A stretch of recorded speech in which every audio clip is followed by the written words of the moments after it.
நண்பர்களே, இந்தியாவுக்கும் ஆஸ்திரேலியாவுக்கும் இடையான முதல் T20 போட்டியில் தோல்வி அடைஞ்ச பிறகு பார்த்தீங்கன்னா 2 பேர் தான் எல்லாருமே சொன்னாங்க. ஒன்று தோனி, இன்னொன்று உமேஷ் யாதவ். இந்த 2 வீரர்களால் தான் இந்திய அணி தோத்தாங்க அப்படிங்கிற மாதிரி குரல்கள், தோனிக்கு எதிரான விமர்சனங்கள் தான் அதிகமாக ஒலிச்சிட்டு இருக்கு. இதற்கு முன்னாடி இந்த மாதிரி விமர்சனங்கள் வரும்போதெல்லாம் தோனி வாயால் பதில் சொல்ல மாட்டார். கண்டிப்பாக பேட்டால் பதில் சொல்லி அவருடைய திறமையை நிரூபித்து காட்டுவார். இக்கட்டான சூழ்நிலையில் பல தருணங்களில் இந்திய அணி காப்பாற்றிருக்காரு. அந்த வகையில் இந்தியாவுக்கும் ஆஸ்திரேலியாவுக்கும் இடையான 2வது T20 போட்டி நடக்க போகிற ஆடுகளம் பார்த்தீங்க அப்படின்னா பெங்களூரில் இருக்கக்கூடிய சின்னசாமி ஆடுகளத்தில் தான் நடக்க போகுது.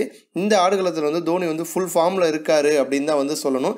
ஏன் அப்படின்னா இந்த ஆடுகளத்தில் ஒரு சில சர்வதேச T20 போட்டிகள், அதே மாதிரி IPL போட்டியில் தோனி விளையாண்டுருக்காரு. ஸோ ஒட்டுமொத்தமாக பார்த்தீங்க அப்படின்னா இந்த ஆடுகளத்தில் 17 போட்டியில் தோனி விளையாண்டுருக்காரு. அதில் பார்த்தீங்க அப்படின்னா 536 ரன்கள் தோனி அடிச்சிருக்காரு. தோனியுடைய ஆவரேஜ் எவ்வளோ அப்படின்னு பார்த்தீங்கன்னா 59.55 இந்த ஆடுகளத்தில் 5 முறை தோனி 50 போட்டிருக்காரு. ஸோ தோனிக்கு ரொம்ப பெஸ்ட்டான ஒரு ஆடுகளம் இது அப்படின்னு சொல்லலாம். ஏன்னா இதை தாண்டி தோனி பார்த்தீங்கன்னா சென்னையில் இருக்கக்கூடிய சேப்பாக்கம் ஆடுகளத்தில் 52 போட்டியில் விளையாண்டுருக்காரு. அதில் 1238 ரன்கள் அடிச்சிருக்காரு.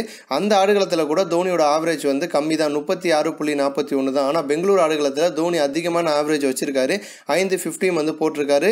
முதல் போட்டியில் தோல்விக்கு காரணம் தோனி தான் அப்படின்னு நிறைய விமர்சனங்களும் வேற வந்திருக்கு. ஸோ அதற்கு எல்லாத்துக்கும் பதிலடி கொடுக்கும் விதத்தில் சின்னசாமி ஆடுகளத்தில் தோனி கலக்குவார், அசத்துவார் அப்படின்னு ரசிகர்கள் எதிர்பார்க்குறாங்க. ஸோ தோனி எந்த மாதிரி விளையாட போறாரு அப்படிங்கிறத நம்ம பொறுத்து இருந்தால் பார்க்கணும். இது போன்ற இன்னும் பல ஸ்போர்ட்ஸ் செய்திகளை தெரிஞ்சுக்க ரெட் கலர் பாக்ஸை கிளிக் பண்ணி நம்ம சேனலை சப்ஸ்கிரைப் பண்ணுங்க. கூடவே பக்கத்தில் இருக்க பெல் சிம்மலையும் கிளிக் பண்ணி எங்களுடைய அப்டேட் செய்திகளை உடனுக்குடன் தெரிஞ்சுக்கோங்க. நன்றி.